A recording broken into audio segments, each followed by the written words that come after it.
fading towards our bench. He knocks down the shot. They go up by 6. He turns to the bench and says, "Shut up, you little."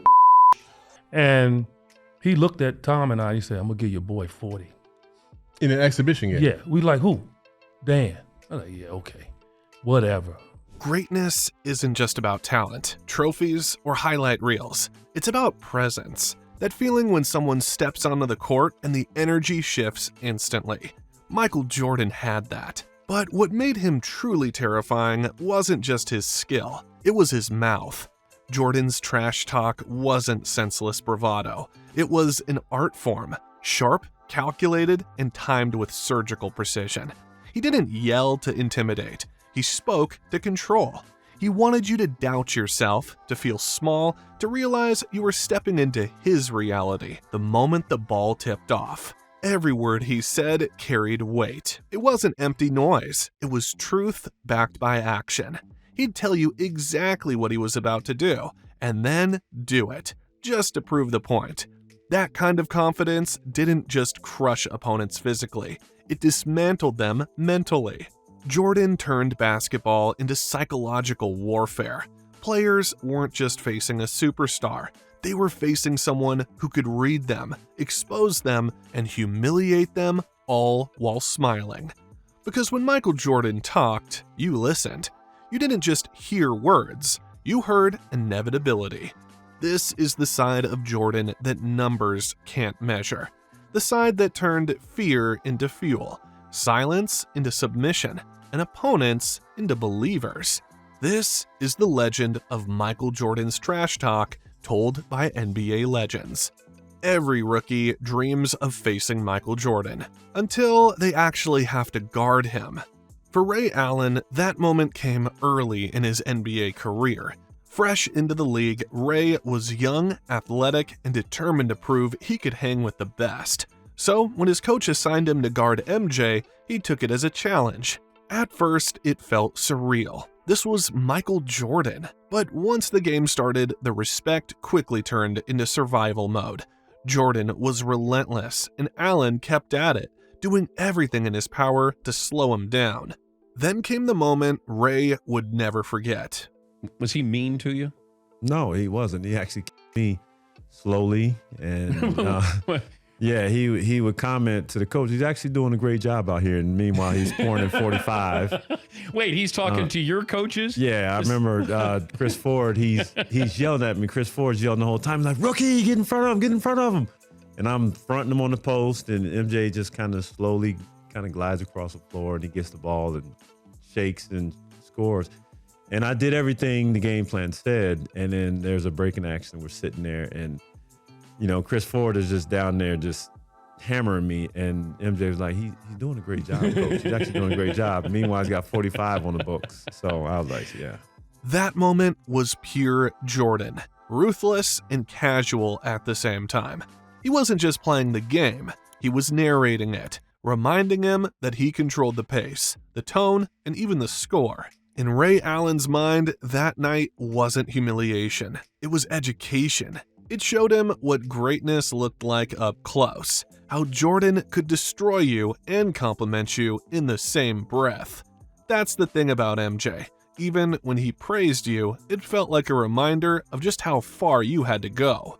By 1992, Magic Johnson was basketball royalty. 5 championships, countless accolades, and the undisputed face of the NBA throughout the 80s. But during that legendary Dream Team training camp in Monte Carlo, Michael Jordan made it clear the torch had officially been passed. Magic's team jumped out to an early lead, talking trash and humiliating them. Magic was in full Showtime mode, throwing no-look passes and chewing on MJ like old times. But Jordan wasn't smiling. He took the talk personally, like he always did. And when the ball went up again, everything changed. He did a 360. Ooh.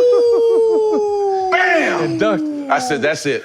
That's it. It's over now. That's him. It's over now. That's him. So he just looked at me, too, to let me know. Yeah. I'm coming. It's your fault. I'm here, yeah. So, I just want y'all to know. There's a new sheriff in town. He said, it's my league now. Yeah. He said, MJ, you had your turn. Larry Bird, you had your turn. Now it's my league. I love it. And we all bow down. Yeah. You're right. I love it. Yeah. It wasn't just a comeback, it was a declaration. Every legend in the gym, Bird, Barkley, Malone, watched as Jordan single-handedly flipped the scrimmage. Magic could only laugh in disbelief. Years later, he admitted it. That was the day Jordan officially took over the league. The Dream Team had been built to dominate the world, but before they ever stepped on the Olympic floor, Michael Jordan made sure they all understood he dominated them first. Most trash talkers throw out random jabs. Michael Jordan turned it into mathematics. Just ask Steve Smith. He experienced one of the most perfectly timed examples of MJ's psychological warfare ever. It was a regular season game in the mid-90s. Young Steve Smith, full of confidence, found himself matched up with the greatest player alive. And as usual, Jordan was already in his head. Not by yelling, not by bragging, but by counting. At first, Smith was confused. Then it hit him. Jordan wasn't counting up, he was counting down. Each basket was a running scoreboard of how many points he planned to drop that night. You know everything. I mean, from Michael, one time I know he started counting backwards. You know, he said something like 38, and I didn't get it, Reggie. You know what I mean? And he started saying 36. I said, wait a minute. So he going backwards, and now if he get to 0, he got 40. But it was me and Michael has a lot of talks. He did it. Jordan hit every shot, every fadeaway, every pull-up like he was conducting a clinic, all while calling out the score of his own destruction in real time. By the time the buzzer sounded, Smith could only shake his head. It wasn't just the buckets, it was the precision. Jordan didn't need to guess. He knew. Steve Smith eventually realized that night wasn't a loss. It was a masterclass in what inevitability looks like when it wears number 23. Kenny Smith has seen plenty of trash talk in his career, but nothing like what he witnessed from Michael Jordan one unforgettable night. It didn't even start with Kenny. It started with one of his teammates who made the mistake of talking about Jordan. Word somehow got back to MJ that a Rockets player had said something slick about him before the game. Nothing crazy, just a casual comment. But that's all Jordan needed. From then on, he gave him not just a threat, but an ultimatum. The night before, Jordan went up to Kenny and delivered a warning to whoever's mouth crossed the line. The night before, we go eat or go to his hotel room, and he was really mad at Reggie Theus. Because when he got traded, when Reggie got traded, Michael was the draft pick coming in. And Reggie was like, there's no guy who can replace me that's a rookie. So he said, just tell Reggie that I'm gonna get 45 tonight. He ended up with 43. And so he comes into the locker room, he said, I didn't get 45, but you gotta come to Chicago. Like, now that's supreme confidence. That's supreme confidence. It was pure Jordan, confident, calculated, and always thinking one step ahead. He didn't just want to embarrass you, he wanted you to dread the rematch. Every game was a setup, every word a promise he fully intended to keep. That's what separated him from everyone else. Most players talk trash to live in the moment. Jordan talked to build anticipation, to let you know the worst was yet to come. Because when Michael Jordan said he was saving points for later, that wasn't mercy. That was a warning. The guy just didn't know how lucky he was to be spared that night. Dominique Wilkins was one of the few players who could actually go toe-to-toe with Michael Jordan. Their duels in the late 80s were the stuff of legend. Pure athletic brilliance, highlight after highlight. But one night in Atlanta, Jordan reminded everyone that for all the fireworks, there was still a clear hierarchy. Before the game, the Hawks were feeling confident. The locker room was loose. The players were laughing, talking about how they could contain Jordan. Word must have gotten around, because just before tip-off, the locker room door swung open, and in walked Michael Jordan himself. We're sitting in the locker room. We just walked in the locker room. Now remember, Michael Jordan walks into our locker room suit and tie. I'm like, what the hell is he doing in our locker room? Is he coming to, to the training room? Well, what's going on? So he walks by me, he walks by Kevin. When he get to Randy with me, he said, lace him up, it's gonna be a long night. I'm like, did he just come in our locker room? I didn't know what to say. I was shocked. He had 60 that night. He had 60 points that night. Sure enough, Jordan went out and delivered one of those nights that made opponents shake their heads in disbelief. Every shot fell. Every move looked effortless, dropping 60 points like that was simply unheard of. Dominique, even as a rival, couldn't help but respect it. He'd seen great performances before, but this was different. It was personal. That was Jordan's version of trash talk. No shouting, no taunting, just a quiet promise of destruction, and the execution to back it up. When he told you to lace up, you didn't question it. You just hoped your shoes could handle what was coming. Dominique Wilkins wasn't the only Hawk who got a front row seat to Jordan's psychological warfare. His teammate Doc Rivers lived through a nearly identical story, one that showed just how consistent MJ's mindset really was. After one hard-fought game, the Hawks actually managed to beat the Bulls. For a moment, it seemed like they'd gotten under Jordan's skin. Then the door opened. Michael Jordan walked straight into the Hawks' locker room, uninvited, unbothered, and unfazed. The entire room went silent. Jordan against the Atlanta Hawks, where we held him to one of his career low at the time, and he actually did walk in our locker room after the game to let us know, because we played them the next night again, to let us know that he was looking forward to playing us again. I mean, that was the coolest thing I've ever seen him do. So, and just like that, he walked out. The next night, he delivered on every word. Jordan torched Atlanta from start to finish. Fadeaways, drives, steals, the complete package. Every play felt like a personal message to the same players who had been celebrating just 24 hours earlier. Doc Rivers said the moment was unforgettable because Jordan didn't yell, threaten, or posture. He promised, and that was scarier than anything else. From Dominique's lace up your shoes warning to Doc's locker room encounter, it was clear when Michael Jordan said something was coming, you didn't need to prepare. You needed to pray. John Starks built his reputation on toughness. He never backed down from anyone, not even Michael Jordan. But the first time he had to guard him, he learned quickly that Jordan had his own way of setting boundaries. It was early in Starks' career, and he was eager to prove he could hang with the best. He picked up Jordan tight, trying to show he wasn't intimidated. That's when Jordan turned to him and said, "Don't forget to call me Mr. Jordan." From there, Jordan did what he always did. He hit his shots, ran the floor, and controlled the game without saying much else. It wasn't about embarrassing Starks, it was about letting him know there was still a gap to close. Over time, Starks earned Jordan's respect through hard play and competitiveness. But that first meeting became one of those classic stories players still tell. The kind that summed up who Jordan was. He didn't have to shout or make threats. One line was enough to get his point across. When Michael Jordan told John Starks to call him Mr. Jordan, he wasn't showing off. He was just reminding a young defender exactly who he was guarding. Before Steve Kerr became Jordan's teammate, he was just another rookie trying to find his place in the league. In his first season, he got a front row seat to what made Jordan different. Not from playing against him, but from watching what he did up close. Kerr was sitting on the bench when Jordan caught the ball near the baseline. No hesitation, no setup. He just rose, released, and buried the shot right in front of the bench. Smooth, effortless, like it was routine. And I'll never forget one of my first exhibition games. We played the Bulls, and I was just trying to make the roster. And Michael Jordan gets the ball right in front of our bench.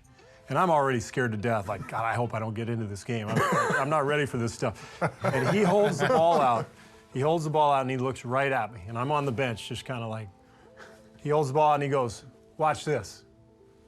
And he turns, he went right around Dan Marley, bam, dunks it, looks back at our bench, and just starts laughing. And I'm looking like, there's no way in hell I can ever make this. Now I really don't want to. Kerr sat there stunned. It wasn't a clutch moment or a big highlight. It was a regular possession in a regular game. That casual confidence, the way Jordan laughed it off after, planted a seed of doubt in Kerr's mind. Years later, when Kerr joined the Bulls, he understood what that laugh really meant. Jordan wasn't showing off. He was enjoying the game on a level most players never reach. Every shot, every move came from endless repetition and unshakable belief. That moment stuck with Kerr forever, because in that one effortless bucket and that small laugh after, Jordan showed the difference between good players and legends. For him, greatness was just another day at work. Eddie Johnson once learned there were 2 rules when it came to Michael Jordan: never doubt him and never bet against him. Before facing Phoenix, Jordan leaned over and told Eddie he was going to drop 40 on Dan Marley. Eddie laughed it off. Marley was one of the toughest defenders in the league, known for his strength and hustle. To him, it sounded like Jordan was just trying to get in someone's head. But once the game started, it didn't sound like talk anymore. And he looked at Tom and I, he said, I'm going to give your boy 40. In an exhibition game? Yeah. We like, who? Dan. I'm like, yeah, okay. Whatever. Bet 100. Bet 200. I took the bet. Tom took the bet. Oh, no. So he starts the game, and he just going nuts. And he walks over to the bench, and he catches the ball. He catches it. He looks at Tom and I, like, get that money ready. He catches the ball, and Dan's guarding him. He reverse pivots on him, so Dan's got to backed up, and he went right, and he just tried to tear the rim down. Tongue wag, he went down like this, right, and holding up 400. Jordan went at Marley from every angle. Fadeaways, spins, and pull-ups that seemed almost casual. With each bucket, he'd glance at Eddie, that quiet grin saying everything words didn't have to. By the time the night ended, Jordan had done exactly what he said. 40 points, no celebration, no showboating, just a quiet smirk that said it was all business. Eddie could only be in disbelief, realizing he'd been part of another Jordan story that sounded too crazy to be true, until you saw it. But the wildest part? After the game, Jordan walked right up to their coach and told him exactly what they'd been saying before tip-off. Every word, every bit of doubt, he knew it all, and he used it as fuel. From then on, Eddie never doubted another word out of MJ's mouth. Because when Jordan said he was going to do something, it wasn't confidence. It was certainty, and you'd better believe he meant it. Antonio Harvey had a front row seat to one of Michael Jordan's classic lessons, and it happened during a scrimmage, not even a real game. His teammate, feeling confident and a little too bold, started trash-talking Jordan while they were up. The room was lively, the atmosphere casual, until MJ decided it was time to remind everyone who was in charge. Jordan didn't say much at first. He just gave that focused, unbothered look. And suddenly, the scrimmage shifted. We're up 8. Mike is 4 for 16 from the field. He's having a really rough night. Right. So Derek decides, because there's about 10 minutes to go in the game and we're winning, he decides to say to Michael Jordan, who's having an off night, hey, Mike, it's not falling tonight, Mike. You're having an off night, Mike. Really? 24 points in the last 10 minutes. His last jump shot, this is no lie, catches the ball in the post. He does the typical Jordan fadeaway. He's fading towards our bench. He knocks down the shot. They go up by 6. He turns to the bench and says, shut up, you little. True story. By the end, the scoreboard didn't even matter. Jordan had completely taken over, turning what was supposed to be a light scrimmage into a full lesson in dominance. The teammates' overconfidence had backfired spectacularly, and the message was clear. No matter the setting, you don't test Michael Jordan. For Antonio Harvey, it wasn't just entertainment, it was an education. He saw firsthand how Jordan could punish anyone who underestimated him, even in practice. That day, Harvey learned the unspoken rule. In Michael Jordan's world, trash talk is a dangerous gamble. And if you take that bet, you're probably going to pay the price. Allen Iverson was just a rookie at All-Star Weekend, trying to soak in the atmosphere and prove he belonged among the league's best. The excitement was high, the energy contagious, and Iverson, always confident, was talking with anyone who would listen. That's when Michael Jordan appeared in the tunnel.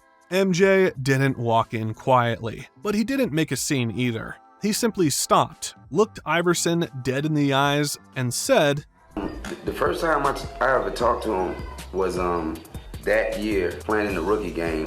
That was the year they did the top 50 of all time. Oh, okay. Yeah, where they had the jackets on and all that. And I saw him walking through the, I'll never forget it because he said, 'What's up, you little?' I'll never forget it. I looked at him like, all right, man. What do you say back to that? Because it's somebody you really rock with. Nothing. You just got to eat that, right? Nothing. And then, like, I remember one time I was telling him how much I rock with him, and he was like, "Man, you wouldn't rock with me like that because you wouldn't have crossed me like that." Iverson remembers it clearly. At that moment, all the bravado and chatter drained out of him. Jordan wasn't being mean. He was setting a tone, making sure that everyone, rookie or veteran, understood exactly how serious the game was and what respect looked like. That one word carried more weight than anything Iverson had heard before. It wasn't just about speaking out of turn. It was a lesson in presence, authority, and humility. Even for a future Hall of Famer like Iverson, that tunnel encounter stuck. It was a reminder that no matter how talented you were, Michael Jordan controlled the space, and he wasn't afraid to make sure you knew it.